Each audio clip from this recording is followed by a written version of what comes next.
പിതാവിൻ്റെയും പുത്രൻ്റെയും പരിശുദ്ധാത്മാവിൻ്റെയും നാമത്തിൽ ആമേൻ.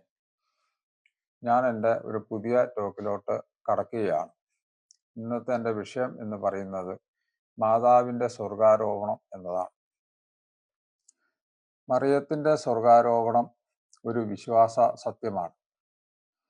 1950 നവംബർ 1 പരമകാരുണ്യകനായ ദൈവം എന്ന തിരുവെഴുത്ത് വഴി 12-ാം പിയൂസ് മാർപ്പാപ്പയാണ് ഇത് പ്രഖ്യാപിച്ചത്.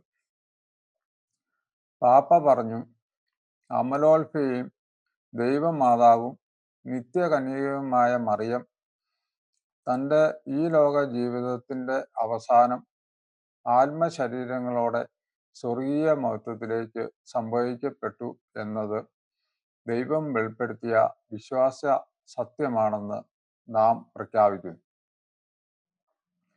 5-ാം നൂറ്റാണ്ടിൻ്റെ മധ്യഘട്ടം മുതൽ ദൈവമാതാവിൻ്റെ അനുസ്മരണം എന്നൊരു തിരുനാൾ ജെറുസലേമിന് അടുത്തുള്ള ഒരു പുണ്യ സങ്കേതത്തിൽ ഓരോ വർഷവും ആഗസ്റ്റ് 15 ആഘോഷിച്ചിരുന്നു. 6-ാം നൂറ്റാണ്ടിൻ്റെ അവസാനത്തോടെ ഈ തിരുനാൾ മറിയത്തിൻ്റെ നിദ്രയുടെ തിരുനാൾ എന്ന് അറിയപ്പെടാൻ തുടങ്ങി. സ്വർഗാരോഹണ തിരുനാളിൻ്റെ ആചരണം റോമിൽ ആരംഭിച്ചത് 7-ാം നൂറ്റാണ്ടിൻ്റെ മധ്യത്തോടെയാണ്. സ്വർഗാരോഹണ തിരുനാളിന് സീറോ മലബാർ സഭ കരയേറ്റ തിരുനാൾ എന്നാണ് വിളിച്ചിരുന്നത്. മറിയം യേശുവിന് ശാരീരിക ജന്മം നൽകിയെന്ന് മാത്രമല്ല, അവൾ ജീവിതത്തിലുടനീളം ദൈവഹിതം നിറവേറ്റി മനുഷ്യകുലത്തിനു വേണ്ടിയുള്ള ദൈവത്തിൻ്റെ രക്ഷാകര പദ്ധതിയോട് 100% സഹകരിക്കുകയും ചെയ്തു. മാർട്ടിൻ ലൂതർ പറയുന്നു, കന്യകാമറിയം സ്വർഗാരോപിതയായി എന്നത് സംശയരഹിതമായ സംഗതിയാണ്.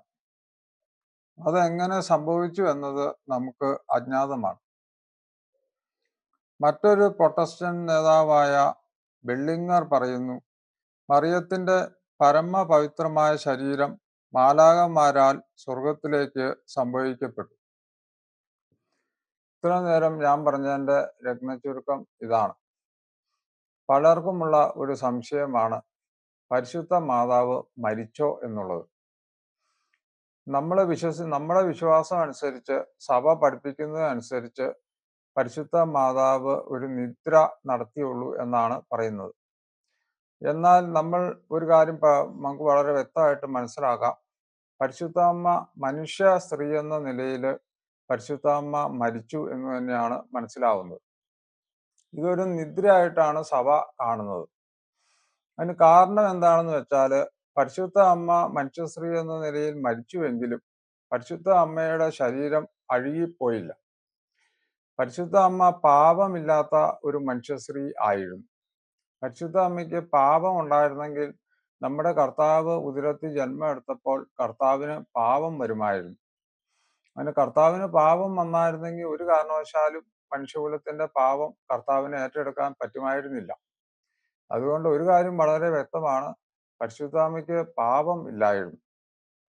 പരിശുദ്ധാമ്മയ്ക്ക് പാപം ഇല്ലാത്തത് കൊണ്ട് തന്നെ ആ ശരീരം അഴുകിപ്പോയില്ല. പല വിസ്തരുടെയും ശരീരം അഴകാതെ ഇരിക്കുന്നത് നിങ്ങളും കേട്ടിരിക്കും. എന്തുകൊണ്ടാണെന്ന് വെച്ചാൽ, അവര് നല്ല വിശുദ്ധിയിലെ ഭൂമിയിൽ ജീവിച്ചുകൊണ്ടാണ് അവരുടെ ശരീരം അഴകാതെ ഇരിക്കുന്നത്. അതുപോലെ തന്നെ പരിശുദ്ധാമ്മയ്ക്ക് പാപമില്ലാത്തതുകൊണ്ട് പരിശുദ്ധ അമ്മയുടെ ശരീരം അഴുകിപ്പോയില്ല.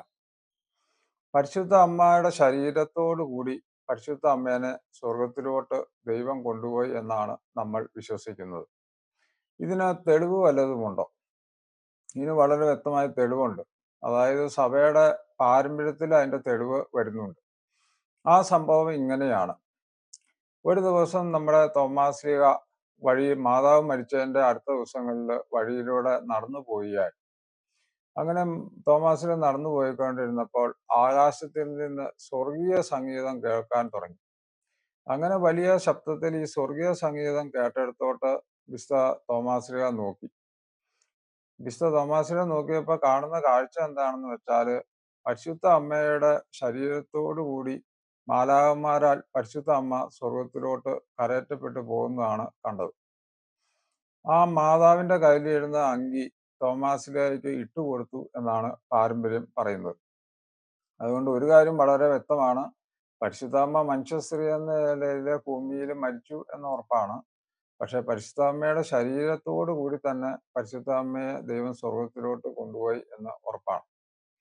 അതുകൊണ്ട് മാതാവിന്റെ ശരീരം ഒരു കാരണവശാലും അഴുകിപ്പോയില്ല എന്ന് വളരെ വ്യക്തമാണ്. അതുകൊണ്ട് പരിശുദ്ധാമ്മയുടെ മാധ്യസ്ഥം തേടി നമ്മൾ പ്രാർത്ഥിക്കുന്നത് വളരെ നല്ലതാണ്. ഞാൻ എല്ലാ ടോക്കിലും പറയുന്ന പോലെ പരിശുദ്ധാമ്മയുടെ മാധ്യസ്ഥം നമ്മൾ തേടുകയാണെങ്കിൽ പിശാചിൽ നിന്ന് നമുക്ക് രക്ഷ നേടാൻ പറ്റും എന്ന് ഉറപ്പാണ്. പിശാചിന് ഏറ്റവും കൂടുതൽ പേടിയുള്ള ഒരാളാണ് പരിശുദ്ധ അമ്മ എന്ന് പറയുന്നത്. അതുകൊണ്ട് ഞാൻ പല പ്രസംഗത്തിലും ഇത് പറഞ്ഞിട്ടുള്ളത് കൊണ്ട് ഇവിടെ ഞാൻ ഇനി ആവർത്തിക്കുന്നില്ല.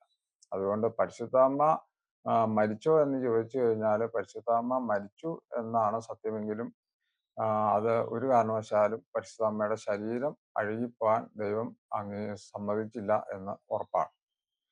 ഇന്നത്തെ എൻ്റെ ടോക്ക് നിങ്ങൾക്ക് ഇഷ്ടപ്പെട്ടെങ്കിൽ നിങ്ങൾ സബ്സ്ക്രൈബ് ചെയ്യുക, ലൈക്ക് ചെയ്യുക. കൂടുതൽ കാര്യങ്ങൾ ഞാൻ എൻ്റെ അടുത്ത ടോക്കിൽ പറഞ്ഞുകൊള്ളാം. നിങ്ങൾക്ക് ഏവർക്കും എൻ്റെ ഹൃദയം നിറഞ്ഞ നന്ദി, നമസ്കാരം.